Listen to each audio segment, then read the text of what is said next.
नमस्कार दोस्तों, स्वागत है आपका हमारे चैनल में।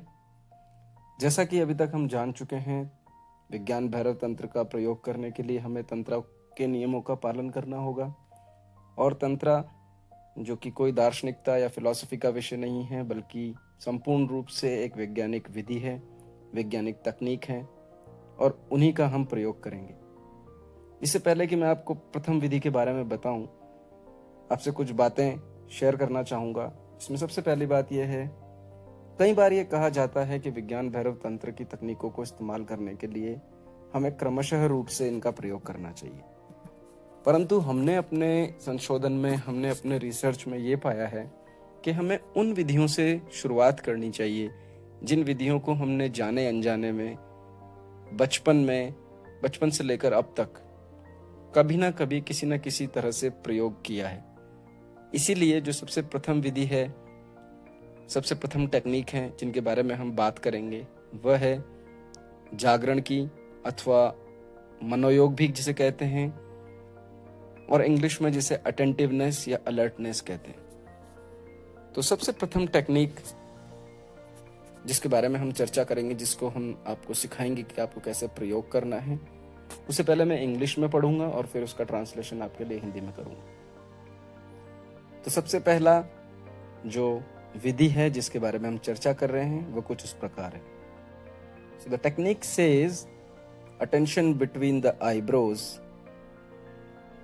let thoughts before mind, let the top of the head filled with essence of breathe, and there shower as light. तो दोस्तों, शुरुआत में आपको एक छोटा सा किस्सा बताकर शुरू करूंगा। पाइथागोरस, जो कि एक बहुत बड़े मिस्टिक हुए, योगी हुए या फिलोसोफर हुए, जब वो इजिप्ट आए और इजिप्ट में उन्होंने एक योगिक और मिस्टिसिज्म के स्कूल में दाखिला लेने का प्रयास किया, तो जो स्कूल के अथॉरिटीज थे उन्होंने उन्हें मना कर दिया और उन्होंने ये कहा कि हम आपको एडमिशन नहीं दे सकते, दाखिला नहीं दे सकते। कारण पूछने पर उन्होंने पाइथागोरस को कहा कि आपको एक प्रयोग से गुजरना होगा, जिसमें आपको कुछ दिनों का उपवास करना होगा और श्वास के साथ कुछ प्रयोग करने होंगे। जिसके जवाब में पाइथागोरस ने कहा, जो कि एक फिलोसॉफिकल और तार्किक इंसान थे, उन्होंने कहा, मैं यहाँ नॉलेज लेने आया हूँ, ज्ञान लेने आया हूँ, न कि किसी प्रकार का डिसिप्लिन सीखने आया हूँ। परंतु ये कहने के बाद भी स्कूल अथॉरिटीज ने संपूर्ण रूप से पाइथागोरस का दाखिला रिजेक्ट कर दिया, मना कर दिया, और कोई भी चारा ना बचने की वजह से पाइथागोरस को वो करना पड़ा जो स्कूल ने कहा था। सो पाइथागोरस ने ऐसा किया दोस्तों कि उनको 40 दिन का उपवास करना पड़ा और श्वास के ऊपर कुछ प्रयोग करने पड़े, जिसमें उन्हें बताया गया था श्वास उन्हें कैसे लेनी है और श्वास को उन्हें कैसे देखते रहना है। जब पाइथागोरस ने ये सब कर लिया और उसके बाद जब वो दोबारा स्कूल में दाखिला लेने के लिए आए, तो उन्हें दाखिला दे दिया गया। और दाखिला देने के बाद पाइथागोरस ने जो कहा वो कुछ इस प्रकार था। पाइथागोरस ने कहा कि ये प्रयोग करने के बाद मैं एक दूसरा व्यक्ति हो चुका हूं। मेरे लिए अब जीवन में ज्ञान नहीं है, अपितु मेरा पूरा जीवन ही ज्ञान हो चुका है। तो दोस्तों, ये जो तकनीक ये जो विधि हम आगे प्रयोग करेंगे, ये वही विधि थी जो जाने अनजाने में, डायरेक्टली इनडायरेक्टली पाइथागोरस ने सीखी, और जब ग्रीस में जाके इसका प्रचार किया तो वो बहुत ही ज्यादा फेमस हुए, बहुत ही ज्यादा लोगों ने उन्हें सराहा। तो मैं लेकर आता हूं आपको अब टेक्निक की तरफ। सबसे पहले मैं आपको एक बात और बता देता हूं कि जब भी हम किसी भी तकनीक का इस्तेमाल करें, इसको मेरा आप सुझाव समझें। ये कोई मैंडेट नहीं है, परंतु फिर भी हमेशा जब भी आप किसी भी तकनीक का इस्तेमाल करें तो आप शारीरिक रूप से शुद्ध रहें। ऐसा क्यों कहा जाता है? क्योंकि जब भी हम शारीरिक रूप से शुद्ध होते हैं तो हमारे मन को अशुद्ध होने में बड़ी कठिनाई होती है। और क्योंकि इस तकनीक के एक हिस्से में आपको इमेजिन करना होगा, इमेजिनेशन करनी होगी, और कहीं मन कुछ नेगेटिव विचारों के प्रभाव में ना आए, इसीलिए आप शरीर को शुद्ध करके, जो कि स्नान करने से और बाहर ठंडी हवा में घूमने से और अपने मन को खुश रखने से हो सकता है कर कर आप बैठिए।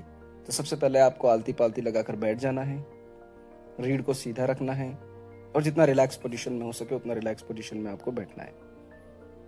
आंखें बंद करनी है और सूत्र जिसकी पहली लाइन ये है, अटेंशन बिटवीन द आईब्रोज।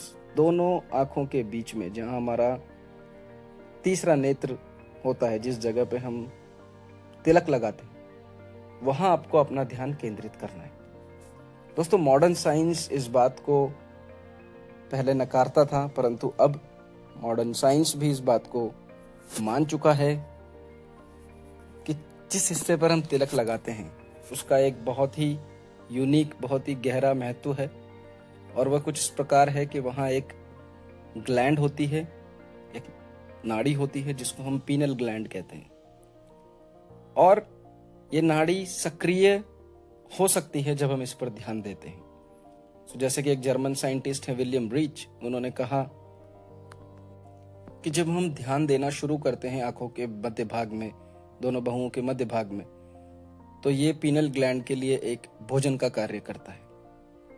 तो जैसे ही आप आंखें बंद करेंगे, और आंखों को जोर से बंद नहीं करना है, अपने आप बंद होने देना है बिल्कुल धीरे से, और ध्यान को केंद्रित करना है दोनों आंखों के बीच जहां हम तिलक लगाते हैं।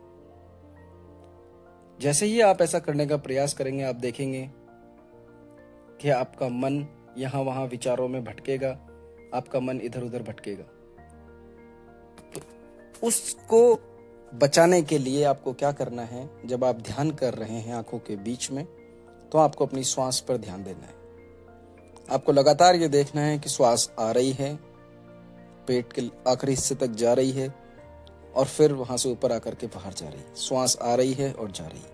आपको लगातार ये देखते रहना है। और जैसे ही आप ध्यान आपका दोनों आंखों के बीच में केंद्रित होगा और आपकी आंखें फड़फड़ाना बंद कर देंगी, अंदर से हलचल होना बंद हो जाएगी, तो आप ये समझ जाएंगे कि आप उस सही पॉइंट पर आ चुके हैं जहां पर ध्यान लगना चाहिए।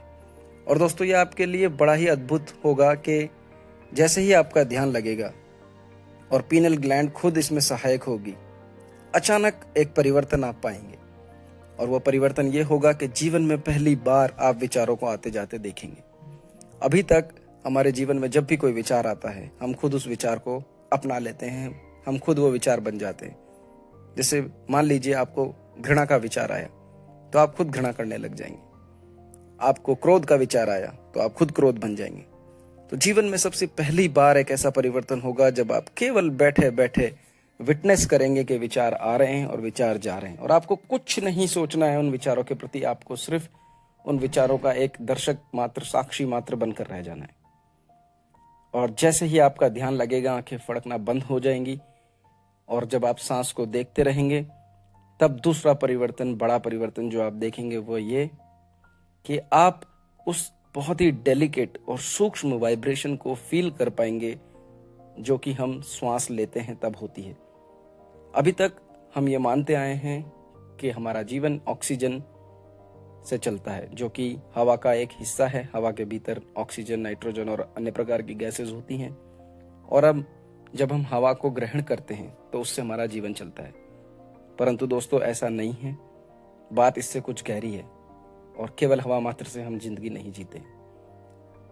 यह हमारे योगियों ने काफी प्रचलित की इस बात को, और एक टर्म यूज करी, एक शब्द यूज किया जिसको हम कहते हैं प्राणवायु।